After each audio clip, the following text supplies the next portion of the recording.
Salve, salve, turma, ainda aqui no Beira-Rio então, né? Graças a Deus, sai Zica, sai Urucubaca. Eita, que não acabava mais, mas hoje acabou. Finalmente uma vitória a ser comemorada aqui em casa, aqui no Beira-Rio. Aliás, a primeira vitória do Inter de volta ao Beira-Rio, né? Começou lá com o dia 7 de julho contra o Vasco. Primeira vitória do Inter na volta ao Beira-Rio depois da enchente. E não poderia ser mais emblemático hoje que um dos heróis da partida fosse justamente Thiago Maia, um herói nos resgates durante a enchente, durante a inundação, a grande inundação que Porto Alegre sofreu, e ele fez um gol, olha, de raça, uma garra impressionante. Então, Inter 2-1 de virada, teve de tudo hoje. Teve o Inter jogando bem, o Valencia perdendo o pênalti, lei do ex com o Roger ganhando do Juventude, gol do Thiago Maia, gol do Tabata que estava estreando, partidaça do Gabriel Carvalho de novo. Aliás, olho nessa duplinha aí, hein? Carvalho e Matias, esses guris já detonavam na base e agora finalmente, né, até que enfim sim, um técnico que coloca os guris em campo, até que enfim, mas enfim, vamos lá, vamos respirar primeiro porque o primeiro passo da recuperação do Inter na temporada foi dado. Esse jogo contra o Juventude era daqueles atrasados ainda, né, que infelizmente, né, era para ser dia 1º de maio, dia do trabalho, o Juventude teve que voltar, saiu de Caxias, teve que voltar para Caxias e cancelar o jogo porque havia risco, como houve, né, de interrupções de estradas. Então, a primeira vitória do Inter, aí de volta ao Beira-Rio, primeira vitória do Roger também, e uma boa vitória. O Inter fez uma boa partida, uma partida consistente. Claro que aí toma o gol, e como uma equipe ainda em remontagem mais uma vez, ficou abalada, óbvio. Até porque era para ter sido com 1-0, gol do Valencia de pênalti. O Valencia, de novo, né, bateu um pênalti pessimamente batido. Aliás, o Inter não sabe bater pênalti, né? O gol do Tabata também foi no rebote de um pênalti que o goleiro defendeu. O Gabriel Vasconcelos tinha defendido. Enfim, mas e aí abalou um pouquinho, né? Abalou um pouquinho porque o Inter toma um gol aí num contra-ataque. De novo a bola nas costas do Bernabei, que estava fora de posição, e a cobertura também falhou. O Rômulo também falha no lance, enfim. Mas teve forças, sobretudo o mental, para voltar ao jogo, empatar com um golaço. Para mim, um gol maravilhoso do Thiago Maia, um gol de garra, assim, um troço impressionante. E depois virar a partida com o Tabata também, que fez uma baita de uma estreia. Olha, tomara que seja tudo isso. E aquela coisa de onde a gente menos espera, às vezes sim é que sai coisa, né? Acho que o Tabata pode ser isso. De onde a gente menos esperava, assim, pô, Bruno Tabata, dispensado pelo Palmeiras, coisa e tal. Mas fez uma partida maravilhosa, um cara que não tinha condições de aguentar 90 minutos de ritmo de jogo, não vinha jogando e fez um jogaço, jogo de sacrifício, enfim, mereceu demais marcar esse gol. Aliás, o Inter não marcava um gol por um estreante desde o mercado, lá em 2021, contra o Santos. Então tudo isso serve como recuperação. Agora, o Roger vai ter missão também de recuperar o Valencia. A cabecinha do Valencia não tá legal. O Valencia erra o pênalti e sai do jogo, tanto é assim que o Roger troca ele no intervalo. Queima uma substituição botando o Alário no lugar do Valencia, que jogou bem o Alário, jogou bem. O Alário vem, parece que talvez com uma melhor forma física agora, vem jogando muito bem. E aí o Inter começa a sua recuperação no segundo tempo. Mas o Valencia é um cara a ser recuperado. Talvez nem vá a Goiânia, acho que uma conversa com o Roger, pô, Valencia, como é que tu tá, o que tu tá sentindo, enfim, né? Dá uma conversada com ele porque tem que recuperar o Valencia. Não é possível que um cara desse tamanho como ele esteja jogando tão pouco.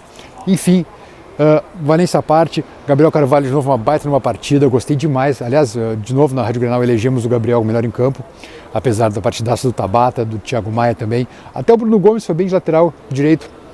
Talvez o Roger tenha encontrado aí uma função mais adequada para o Bruno Gomes do que o meio campo. Jogou muito bem lateral direito, muito bem. E agora quem sabe já fica no time também para pegar o Atlético Goianiense domingo lá em Goiânia, né? Então vai ser acho que agora a recuperação começa, a recuperação do time começa. O Inter já fez a primeira parte, a primeira edição de casa, que foi ganhar o jogo do Juventude, dos jogos atrasados. Ainda tem, depois de pegar o Goianiense, tem Cruzeiro em casa, atrasado, e depois em seguida também Cruzeiro fora. Aí o jogo do turno mesmo, né? Ou melhor, é o contrário, não, desculpa, é o contrário. Primeiro em casa, do segundo turno, e depois fora no Mineirão, que aí sim é o jogo atrasado, o jogo adiado no caso. Mas as coisas vão se ajeitando, felizmente vão se ajeitando. O Roger aí chegou no meio do furacão do Inter, na verdade, né? Tendo que remontar um time, perdendo jogadores, ganhando reforço. Aliás, o Rorel, bom jogador também.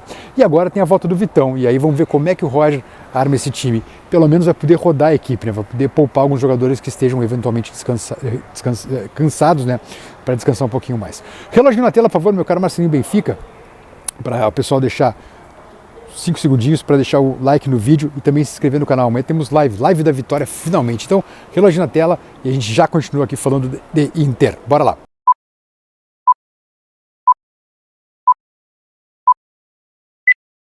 Vamos lá, turma. O Roger é um cara muito lúcido, deu uma entrevista muito boa, de novo. E entre outras coisas, ele fala sobre os guris, sobre o Carvalho, sobre o Matias. E aí ele comemora, ele celebra o fato de ele estar podendo treinar em Alvorada junto ao lado da gurizada. E aí é uma questão institucional.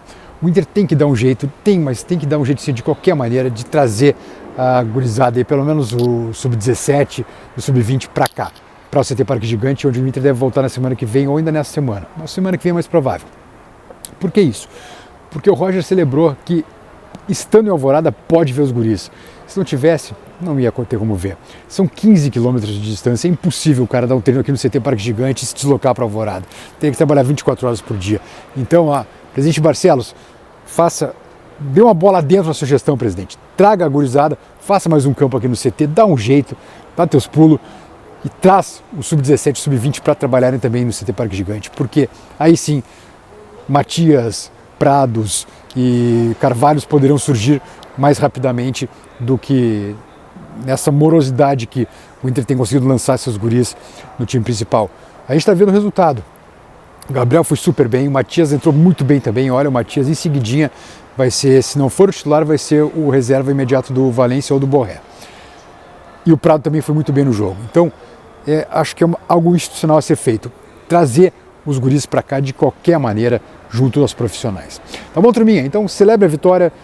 A gente merece, porque, enfim, foram dias de sufoco,